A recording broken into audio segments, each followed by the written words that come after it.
Good morning fifth class. I am Shashi Chauhan from Happy Cambridge School. बच्चे आज हम 2 chapter पढ़ेंगे। पेज नंबर है 9।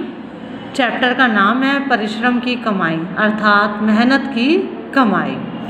जैसे बच्चे प्रस्तुत पाठ में बताया गया है कि परिश्रम से कमाया धन ही मनुष्य के काम आता है, अर्थात मेहनत से किया हुआ काम ही धन, मेहनत से किया हुआ धन ही मनुष्य के काम आता है।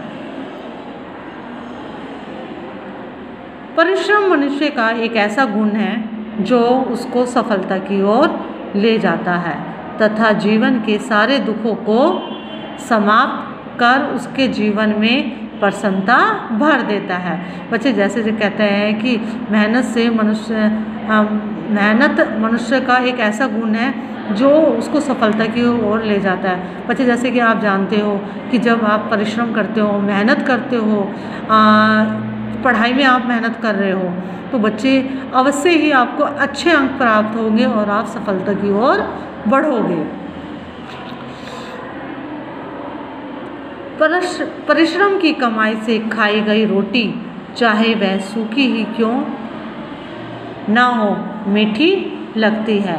मेहनत से कमाया गया धन ही मनुष्य के काम आता है। अब बच्चे ध्यान से सुनना। प्राचीन काल की बात है, दयालपुर नामक एक गांव में अकाल पड़ा। गांव का नाम क्या था? दयालपुर। वहाँ पर खाने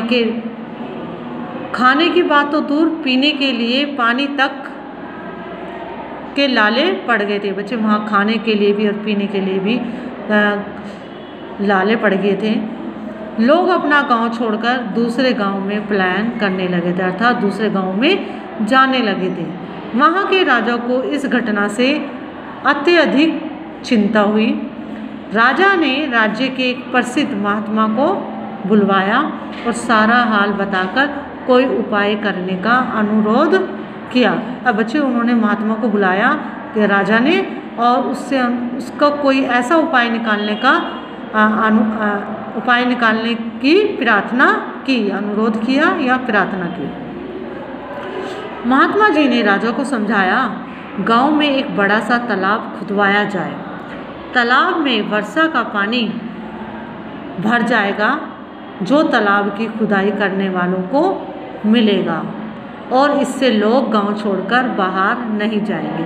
सबसे पहले तो बच्चे पानी ज़रूरी होता है, तो महात्मा जी यही कह रहे हैं कि एक तालाब खुदवाया जाए। जब जो वर्षा का पानी होगा वो उसमें वर्षा का पानी उस तालाब के अंदर भर जाएगा।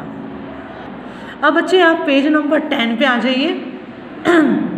राजा ने महात्मा जी की सलाह मान ली और महात्मा से एक तालाब खुदवाने के लिए कहा। गांव वाले तालाब की खुदाई करने लगे और उन्होंने गांव छोड़कर जाने का इरादा त्याग दिया। अब महात्मा जो थे बच्चे, उन्होंने तालाब खुदवाने के लिए गांव के लोगों को बोला, तो गांव के लोग खुदाई करने के लिए आ गए और गांव छोड़ने का इरादा त्याग दिया।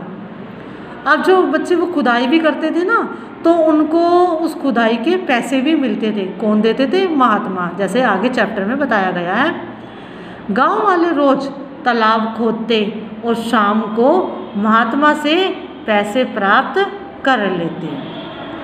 उसी गांव में दाऊद नामक एक चोर भी रहता था। और बच्चे उसका नाम क्या था? दाऊद।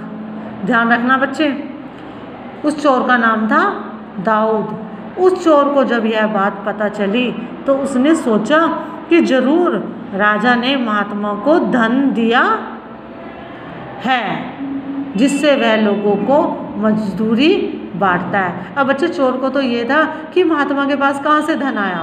उसने सोचा राजा ने उसको दिया होगा महात्मा को और महात्मा ही गांव के लोगों को बांट रहा है। अब बच्चे चोर को ना लालच आ जाता है। चोर सोचता है कि क्यों ना मैं उसका धन ही चुरा लूँ, उसके पास धन होगा। तो एक दिन क्या होता है, वो रात को ना धन चुराने के लिए महात्मा की कुटिया में पहुंच जाता है। चोर ने पूरी कुटिया को अच्छी तरह छान मारा परंतु उसे कहीं भी धन नहीं मिला। अब उसको कहीं भी धन नहीं मिलता, पूरी कुटिया छान मारता है।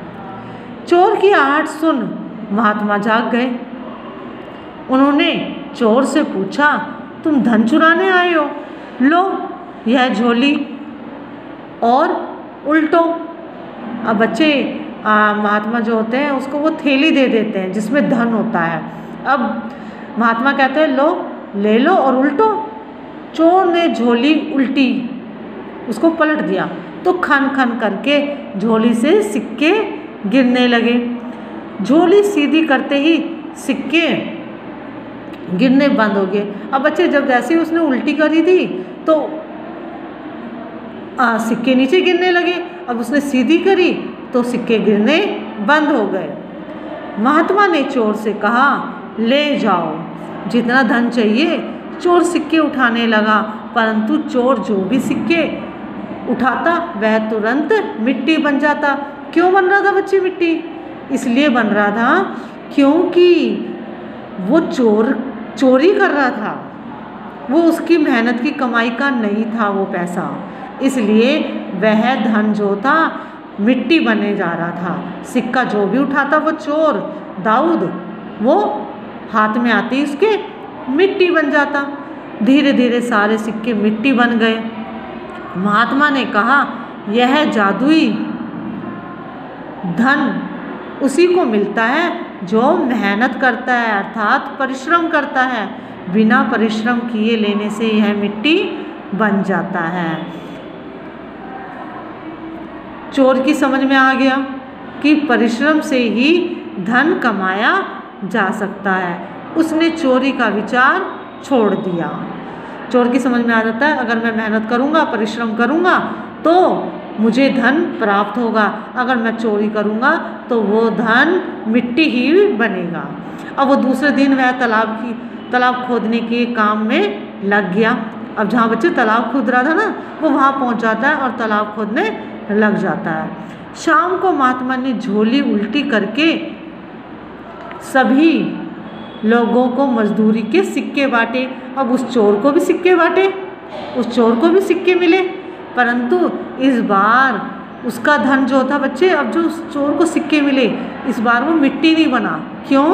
क्योंकि उसने मेहनत करी थी, उसने तालाब को खोदा था, तो इसलिए मेहनत से कमाया हुआ धन उसको प्राप्त हुआ और चोर भी बहुत खुश हुआ। क्यों? क्योंकि वह धन मिट्टी नहीं बना था और उसको ये भी हुआ था कि ये मेरी परिश्रम की कमाई का है, मेहनत की कमाई का है, और उसने कभी चोरी ना करने की प्रतिज्ञा करी। फिर उसने बच्चे कभी भी चोरी नहीं करी। तो बच्चे इसमें यही कहा गया है इस चैप्टर में कि मेहनत से कमाया गया धन ही हमारे काम आता है, मेहनत से किए गए कार्य ही सफल होते हैं। जैसे बच्चे मैंने अभी एक उदाहरण दिया था, अगर आप पढ़ाई में मेहनत करोगे, परिश्रम करोगे तो आप अच्छे अंक से सफल होगे। तो इसी चैप्टर में यही समझाया गया है कि मेहनत से किया गया काम में सफल होते हैं। बच्चों, आपका आज का कार्य यही है कि आपको ये चैप्टर रीड करना है और समझना है और इसके क्वेश्चन आंसर फाइंड आउट भी करोगे। जिन बच्चों ने बुक्स नहीं ली है वो जल्दी से जल्दी प्लीज़ बुक ले लें। और बच्चे, जब आप अपनी लाइव क्लास लेते हो तो यूनिफॉर्म में आओ।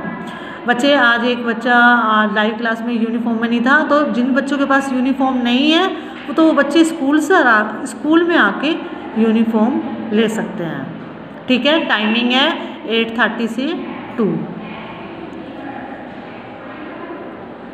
Thank you.